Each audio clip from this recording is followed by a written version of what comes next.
In Rogers City, Michigan, where I was born, Huron Avenue was lined with maple trees.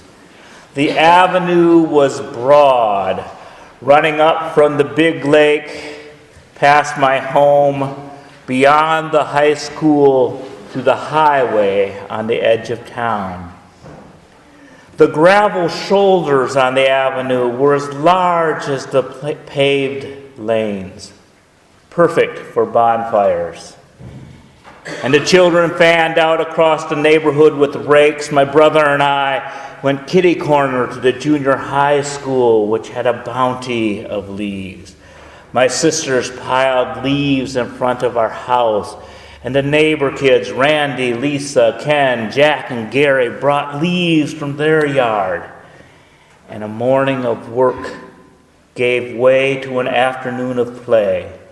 How high could we pile the leaves? We would run through them, drive our bikes through them, jump in them, take turns burying each other.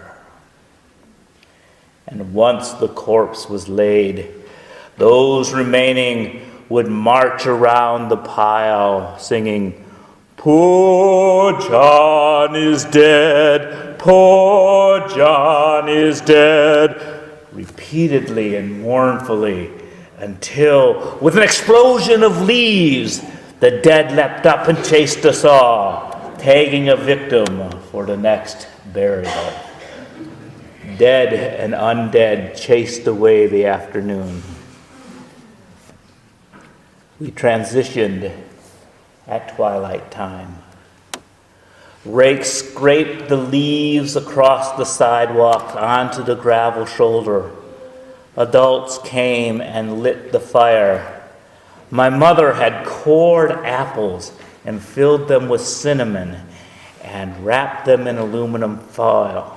My brother threw them deep into the bonfire. And then came, of course, the marshmallows, the graham crackers, and the chocolate.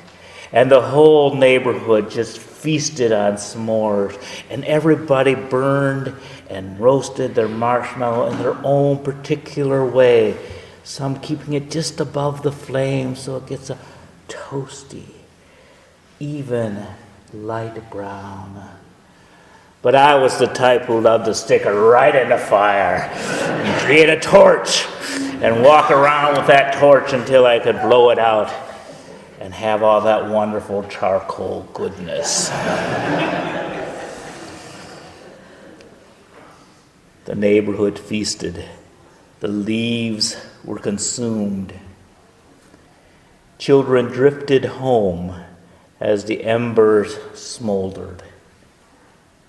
And then when it was just the family, the ashes were doused.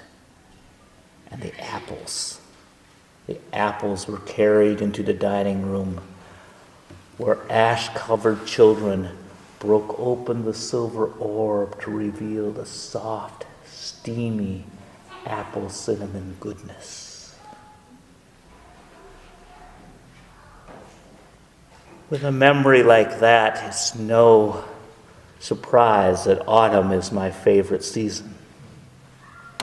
The beauty of autumn lingers in the smoke from my childhood and carries me to my future. My years have been filled with many beautiful deaths, and so far, many startling revivals. The dying leaf is beautiful. It has served its purpose, making food to be stored in the trunk of the tree. As light fades, the green chlorophyll disappears, revealing the true colors of the leaf. We as people have our work. Our chosen professions, we contribute to the good of society. But underneath the monotone of earning green and making a living, is the hidden life of the individual. Our private person is almost always more colorful than our public personas. This past week, I have relived my autumn ritual of a drive into the country. Gail and I rode along Towpath Road above Delphi, along the northern bank of the Wabash, dipping through tunnels of yellow and gold, turning a corner to be surprised by a particularly brilliant tree. We have taken similar journeys along the Blue Ridge Parkway, where great banks of colorful trees can be viewed at great distances. In Maryland, passing the rolling landscape of horse farms, where steam-breathing stallions stride across frosty pastures. In Chicago, where a radiant tree can brighten a slum. Year after year, we drive into beauty. Each year the leaves turn, and predictably, we are surprised by the beauty.